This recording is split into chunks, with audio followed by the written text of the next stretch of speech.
అందరికీ నమస్కారం. నేను మీ వంగవీటి నరేంద్ర. మొన్న పవన్ కళ్యాణ్ గారు చాలా రోజుల తర్వాత ఆయన ఆరోగ్యం బాగోలేదు, అందరూ ఆందోళన పడుతున్నారని తెలిసి వాళ్ళ కార్యకర్తలను ఉద్దేశించి ఒక మీటింగ్ పెట్టుకున్నారు. దానిలో ఆయన హెల్త్ గురించి కూడా చాలా విషయాలు చెప్పారు. నేను కూడా ఆ భగవంతుని ప్రార్థిస్తున్నాను ఆయన తొందరగా కోలుకోవాలని. ఎందుకంటే రాజకీయంగా ఆయన ఏదన్నా తప్పు మాట్లాడినప్పుడు నేను ఎన్నో సందర్భాల్లో ఆయన్ని ప్రశ్నించడం జరిగింది. కానీ ఆరోగ్య విషయానికి వచ్చేసరికి ఒక మానవతా దృక్పథంతోనే మేము ఆలోచిస్తాం. సరే, ఆయన మీటింగ్ పెట్టుకున్నాడు, ఆయన కార్యకర్తలను ఉద్దేశించి బాగానే ఉంది, దానిలో ఏమీ ఇబ్బంది లేదు. మరి సడన్గా రంగా గారి టాపిక్ ఎత్తి ఆయన, ఏమయ్యా మీరు ఆ రోజు అంతమంది ఉన్నారు, రంగా గారికి ఓ వేలల్లో వచ్చేస్తారు జనాలు, మరి అంతమంది ఉన్నవాళ్ళు మీరు ఎందుకు కాపాడుకోలేకపోయారు? ఓ 2,000 మంది 3,000 మంది కట్టలేకపోయారా? ఆ రోజుల్లో మీ వయసు అంతా, ఇప్పుడు మీరు 60లకు వచ్చి ఉంటారేమో, కానీ అప్పుడు మీరు 25లో ఉండి ఉంటారు కదా, మంచి ఉడుకు రక్తం మీద, ఎందుకు కాపాడుకోలేకపోయారు అని చెప్పని మీరు ప్రశ్నించారు. దానికి మీ ఎదురుగున్న కొంతమంది మీరేం మాట్లాడినా వాళ్ళకి చప్పట్లు కొడుతుంది తప్పించి వాళ్ళకేమి బుర్ర పనిచేయదని నాకు అర్థమైంది. కానీ ముందు లైన్లో చాలామంది, కొంతమంది ఏజ్ పెద్దవాళ్ళు, మీ పార్టీలో కూడా ఆ రోజు మీటింగ్లో లేకపోయినా బయట విన్న వాళ్ళకి మీరు మాట్లాడేది అంత కరెక్ట్ అనిపించలేదు. వాళ్ళల్లో ఎక్కడ చల్లం కూడా రాలే, వాళ్ళు అట్లాగా సైలెంట్గా ఉండిపోయారు. ఎందుకు అనుకున్నారు? ఏం మాట్లాడుతున్నారు మీరు అసలు? 25 ఏళ్ళు ఉండి మీరు కాపాడుకోలేకపోయారంటే అసలు ఏం జరిగిందో మీకు ఎన్నో సందర్భాల్లో నేను చెప్పడం జరిగింది. రంగా గారిని ఆయన చంపడానికి 1-2 రోజులు వేసుకున్న ప్లాన్ కాదు అది, దాదాపు సంవత్సరం పైనుంచే ప్లాన్ చేశారు. ఎందుకంటే రంగా గారే స్వయంగా అసెంబ్లీ సాక్షిగా, ఇది ఆన్ రికార్డ్స్ ఉంటుంది, ఉమ్మడి ఆంధ్రప్రదేశ్లో ఆన్ రికార్డులో ఉంటుందండి. పవన్ కళ్యాణ్ గారు కొద్దిగా తెప్పించుకుని చూడండి, ఆన్ రికార్డ్.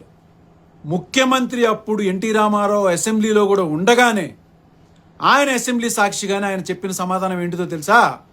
ఆయన లేవనెత్తిన అంశం, నా ప్రాణానికి హాని ఉంది, అది కూడా ఈ రాష్ట్ర ముఖ్యమంత్రి ద్వారానే, ఆయన వాళ్లే దగ్గరుండి నన్ను చంపడానికి ప్రయత్నం చేస్తాను, నాకు సెక్యూరిటీ ఉండని అసెంబ్లీ సాక్షిగా మాట్లాడారు పవన్ కళ్యాణ్ గారు. అసెంబ్లీ సాక్షిగా మాట్లాడారు. అర్థమైందా? అలాంటిది ఆయనను చంపడానికి పోలీసులు, అక్కడ ఉన్నటువంటి వాళ్ళు, ఆ జిల్లాలో పోలీసులు కానీ వాళ్ళు కానీ రంగా గారి పనులు చూసి చాలామంది పోలీస్ డిపార్ట్మెంట్లో కూడా అభిమానులు ఉన్నారు ఆయనకి, వాళ్ళు ఎక్కడన్నా ఈ ఇన్ఫర్మేషన్ లీక్ చేస్తారేమోనని చెప్పని వాళ్ళని జూలై నెలలో 350 మంది పోలీసులకు పైగా ఆ జిల్లా నుంచి బదిలీ చేయడం జరిగింది. దాని విషయం మీదే ఆయన కాపునాడు పెట్టినప్పుడు, కాపునాడు అంశాల్లో ఇది ఒక అంశం. 350 మంది పోలీసుల్ని ఒకటేసారి ఈ జిల్లా నుంచి ఎందుకు బదిలీ చేశారని చెప్పని కూడా ఆ అంశం మాట్లాడారు. అయితే ఇంత విషయం మీకు, ఈ చిన్న సూక్ష్మన్నీ మీకు తెలియగా? పోనీ 144 సెక్షన్ అంటే మీకు ఐడియా ఉందా? అదే 144 సెక్షన్ని సీరియస్గా అమల్లో పెడితే ఎలా ఉంటుందో తెలుసా ప్రభుత్వం? మీకు వైజాగ్లో మిమ్మల్ని మీటింగ్ పెట్టుకోవద్దని చెప్పి హోటల్లో నోటీసులు సర్వ్ చేస్తే మీ కార్యకర్తలను వదిలేసేసి మీరు అక్కడి నుంచి ఖాళీ చేసి వెళ్ళిపోయారు, గుర్తుందా? కానీ అదే స్థానంలో రంగా గారు ఉంటే ఏం చేసేవాడు తెలుసా? నా కార్యకర్తలతో పాటు నన్ను కూడా అరెస్ట్ చేయండి అనేవాడు. మరి ఆ రోజున పవన్ కళ్యాణ్ గారు మీ చుట్టూ కూడా కొన్ని వేల మంది ఉన్నారే, మీకు ధైర్యం రాలేదా? కేవలం కిందకి దిగి అరెస్ట్ అవ్వడానికి కూడా మీకు ధైర్యం సరిపోలేదా? కానీ ఏ రోజు రంగా గారి కార్యకర్తలను వదిలేసి వెళ్ళిపోలా, వాళ్ళని కాపాడుకుంటానే వచ్చాడు. కానీ ప్రభుత్వమే ఈ యొక్క కుట్రలో హోమ్ మినిస్టర్ చంద్రబాబు నాయుడు, ముఖ్యమంత్రి ఇన్వాల్వ్ అయ్యి 3 IPS ఆఫీసర్లని ఈ యొక్క టాస్క్ మీద పెట్టి ఆయన ఎట్లన్నా చంపించేయాలని చెప్పని ప్రయత్నం చేశారు కాబట్టి, చేస్తున్నారు కాబట్టే ఆ ప్రయత్నాల్లో మీరన్నారు అడ్డుకట్ట కట్టేస్తే బాగుంటుందని చెప్పని, వీళ్ళందరూ అడ్డుకట్టలు కట్టేటువంటి ధైర్య సాహసాలు కలిగిన వాళ్లే. కానీ వాళ్ళందరినీ ఆయన బతులాడుకున్నారు.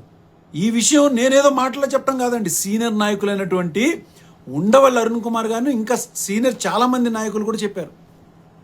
ఇట్లా రంగా గారిని ఆ రోజున ఆయన చెప్తే అక్కడి నుంచి వెళ్ళిపోయారు తప్పించి, ఆయన మాటకి గౌరవం ఇచ్చి ఎవరు కూడా అలా వదిలేసి వెళ్ళటానికి ఇష్టపడలేదు. ఇంకొక విషయం చెప్తున్నా మీకు, ఒక పక్క ప్రభుత్వం ఆయన మీద కక్ష కట్టి ఉందని చెప్పని కాదు, ఇంకో పక్క సొంత పార్టీలో కూడా ఆయన ఎదుగుదలను చూసి ఏడ్చేవాళ్ళు కూడా చాలామంది ఉన్నారు. ఇవన్నీ ఒక పక్కనైతే ఇంట్లోనే పెద్ద కుంపటి ఉంది. ఇంట్లోనే ఇంటి దొంగని ఈశ్వరుడు కూడా పట్టుకోలేడు అని అంటారు కదా పవన్ కళ్యాణ్ గారు. అలాగా ఇంట్లోనే ఒక పెద్ద కుంపటి ఉంది ఆయన్ని చంపించేటానికి. ఇవన్నిటిని చూసే ఆయన నా వల్ల ఇంకెంతమంది ప్రాణ నష్టం జరుగుతుందని చెప్పని ఆయనంతటా ఆయనగా అక్కడ సరెండర్ అయి కూర్చున్నారు. కానీ ఆయనను చంపే ధైర్యం ఎవరికి లేదు. ఇంకా విషయం ఏంటంటే, మీకు స్టేట్ ఇంటెలిజెన్స్ కాదు కదా, మీకు సెంట్రల్ ఇంటెలిజెన్స్ కూడా ఉంది కదా, బాగా పరిచయస్తులు ఉన్నారు కదా. వాళ్ళని ఒకసారి మీరు అడిగి చూడండి, ఏంటిది రంగా గారి విషయంలో ఏం జరిగింది, అసలు ఎవరు చంపించారు, దీని వెనక కుట్ర పండింది ఎవరు అని అడగండి.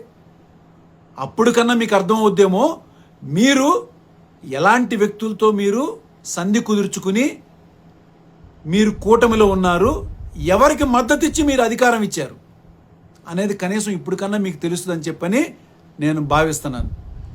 ఎందుకంటే మీరు ఎప్పుడు అవకాశం వచ్చినా మీ ముఖ్యంగా జనసేనలో 90% మంది రంగా గారి అభిమానులు ఉన్నారు తెలుసా మీకు. వాళ్ళందరూ ఏంటంటే మీరేదో రంగా గారి గురించి గొప్పగా మాట్లాడతారేమో అనుకుంటున్నారు, కానీ నాకు అర్థమైంది. కానీ వాళ్ళకు కూడా చాలామందికి రంగా గారి గురించి మాట్లాడుతున్నారు అనుకుంటా, కానీ కాసేపు ఏమో మీరు చూశానంటారు దూరం నుంచి, కాసేపు ఏమో నేను టీ ఇచ్చానంటారు.